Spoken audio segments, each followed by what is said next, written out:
tidak bisa. Ini saya punya pilihan. Saya sempat bertentangan dengan mama kandung. Saya bilang mama tidak bisa. Mama sempat bilang di saya, mama bilang saya tidak setuju. Saya bilang apapun yang mama bilang tidak setuju, tapi saya percaya ini rencananya Tuhan. Saya percaya itu semua karena rencananya Tuhan. Tuhan mau merubah hidup saya. Jadi ketika saya mengambil satu keputusan untuk ikut suami masuk Protestan, memang keluarga sempat marah karena bilang, sampai di kamu anak perempuan baru berani untuk masuk ikut suami. Saya iya, karena dia itu suami, jadi saya harus ikut suami. Dimanapun juga perempuan harus ikut laki-laki. Memang sempat tidak enak dengan saudara dong juga. Cuman saya bilang, kakak dong jangan terlalu marah-marah. Ini saya punya keputusan. Jadi ketika saya dengan suami, saya masuk Protestan. Ketika saya masuk Protestan juga saya belum terlalu mengenal Tuhan. Karena saya masih menyembah berhala. Walaupun saya sudah di Kristen Protestan, tapi ketika saya pergi kampung, saya masih disuruh untuk bakar lilin, bahkan masih suruh untuk menyembah berhala, menyembah patung-patung. Itu juga saya belum tahu. Saya pikir itu semua karena Tuhan yang suruh. Jadi saya bilang orang tua yang suruh, jadi saya pikir Tuhan yang suruh. Jadi saya bilang ikut saja. Itu saya sudah kenal suami. Dan saya belum sakit juga. Jadi ketika saya masih melakukan hal-hal tersebut, saya bilang ini mungkin Tuhan yang suruh kok. Sehingga saya kalau sudah kenal suami juga saya masih menyembah berhala. Jadi saya bilang tidak apa, saya jalankan saja. Ketika saya sakit bulan Mei tanggal 2, waktu itu anak kami yang pertama, Apeles Bani, genap usianya yang keempat. Ketika saya datang ke tempat ini, diantar oleh suami. Dan dalam perjalanan saya tidak berbicara dengan suami, saya tidak omong dengan suami. Saya bilang kalau sampai di Mekele saya mau begini dan begitu. Tidak, saya hanya diam dan angkat hati kepada Tuhan. Saya hanya bilang begini, Tuhan, kalau memang Tuhan berkenan untuk saya tinggal di Efata, tinggal di Mekele, ketika saya tiba dan masuk, Tuhan buat satu cara. Ternyata itu mujizat Tuhan nyata. Ketika saya masuk, saya rasa ada sesuatu yang langsung menjemput. Saya bilang, aduh ini apa? Tapi saya bilang, saya hanya berdoa dan tahan dalam hati saja. Ketika saya masuk dan duduk, saya sudah bertemu dengan Bapak Ketua. Saya bilang, aduh coba langsung berdoa kasih beta. Soalnya beta rasa beta mau lari keluar saja kau melakukan hal-hal ini. Karena saya itu orangnya gila. Itu saya pun panggilan waktu saya sakit itu gila. Sudah berbagai macam cara kita lakukan tapi sama saja. Hal duniawi mau apa saja kita lakukan tapi sama saja. Tuhan bilang kalau kita lari kepada dunia maka sia-sialah harapan kita. Tapi kalau kita lari kepada Tuhan, apapun bentuk masalah kita, apapun bentuk penyakit kita, persoalan kita, letakkan semuanya itu di bawah kaki salib Tuhan. Yakin dan percaya Tuhan akan memberikan kepulihan. Mujizat Tuhan itu nyata. Ketika saya sampai di sini, saya bertemu dengan Mama Gembala, Bapak Ketua dan kedua adik saya di tempat ini. Saya merasakan kuasa Tuhan. Dan saya dibentuk, dibimbing dan dituntun, dan saya lebih mengenal Tuhan lagi. Kenapa saya bilang saya lebih mendekatkan diri dan mendalami apa artinya, apa yang Tuhan mau ingin dalam hidup kita. Tuhan bilang jangan menyembah berhala. Dan itu memang nyata.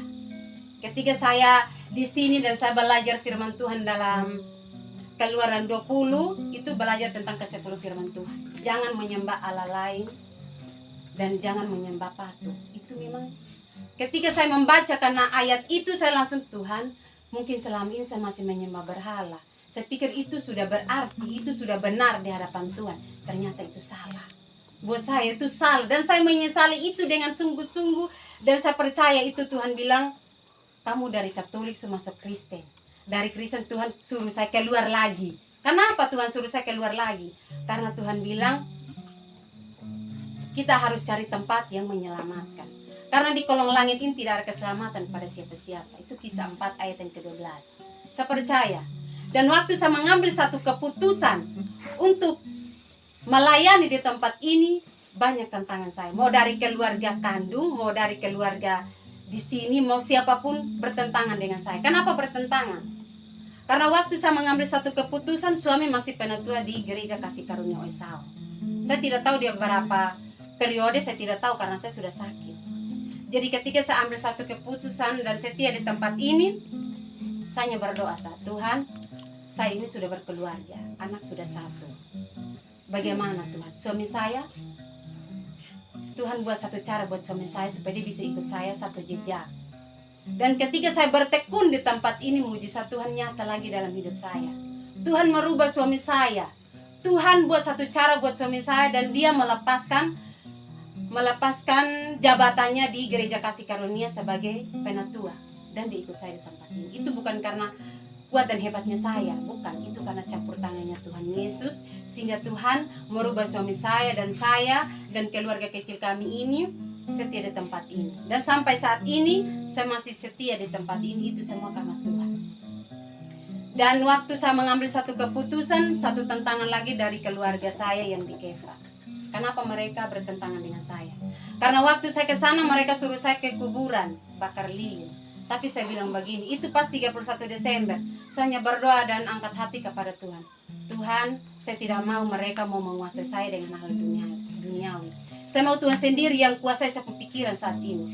Dan ketika jam 12, biasanya di Kefa tuh kalau jam 12 mereka mulai bakar lilin, mulai omong-omong, ya omong di mereka punya kepercayaan, omong-omong, dan mereka kasih bangun saya. Saya hanya bilang begini, Mama jangan terlalu paksa saya.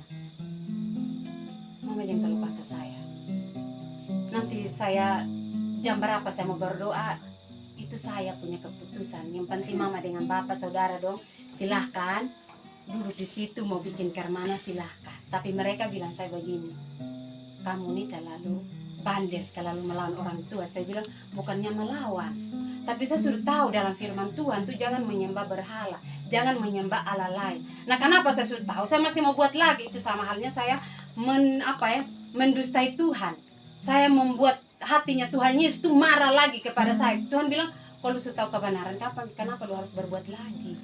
Jadi saya diamkan itu dan saya berdoa. Memang saudara dong juga semua marah saya. Tapi saya bilang, sekalipun ayah dan ibuku meninggalkanku, tapi saya percaya Tuhan Yesus selalu membuka tangan untuk saya. Itu dalam Mazmur 27 ayat yang ke-10. Saya percaya firman itu selalu ada dalam kehidupan saya dimanapun saya berada. Dan sampai saat ini memang keluarga saya yang di Kefa, mereka sudah coret kas keluar saya dari kartu keluarga. Itu karena apa? Karena saya keluar dari Katolik, keluar dari Protestan, langsung datang ke sini lagi. Mereka bilang, kamu ini mau berapa gereja? Saya bilang, Bapak, di dunia ini kita yang bedakan gereja. Di surga sana cuma kita hanya bernyanyi, memuji Tuhan, menyembah Allah dalam roh dan kebenaran. Jadi terserah Bapak dan Mama mau menilai saya seperti apa, itu urusannya Mama. Saya hanya dalam hati berdoa saja. Suatu saat Tuhan pasti merubah semua keluarga saya yang masih hidup dalam penyembahan berhala, yang masih hidup dalam hal-hal yang masih bertentangan dengan firman Tuhan. Itu pergumulan berat buat saya. Jadi saya dulu memang tidak kenal tempat ini. Saya gila. Makanya Tuhan kirimkan saya di tempat ini. Saya disembuhkan di tempat ini. Dan di situ saya mengambil satu keputusan. Kenapa kita harus mengambil satu keputusan? Karena Amos 3 ayat 7 itu berbicara sendiri. Barang siapa mengambil satu keputusan di depan para nabi, maka Tuhan akan bekerja dan campur tangan. Dan di situ ketika saya mengambil satu keputusan, mujizat Tuhan nyata dalam pribadi saya. Ketika saya mengambil satu keputusan untuk setia di tempat ini, saya tidak kompromi dengan suami dan keluarga. Tidak ada kompromi sama sekali. Tidak ada. Jadi ketika saya mengambil satu keputusan di depan Mama Gembala, Bapak Ketua, tanpa seizin, tanpa sepengetahuan suami, saya langsung berdoa, berserah. Dan Tuhan langsung pulihkan saya seperti omong kosong saja. Langsung pulih. Saya langsung sembuh. Jadi besoknya saya mulai aktivitas seperti biasanya. Suami datang saya sambut dengan baik, keluarga datang sambut dengan baik. Itu semua karena campur tangannya Tuhan. Nah, jadi kita semua yang di sini kita percaya, apapun bentuk penyakit kita, persoalan kita, kalau kita mau mendekatkan diri kepada Tuhan, yakin dan percaya bahwa mujizat Tuhan itu selalu nyata. Baik.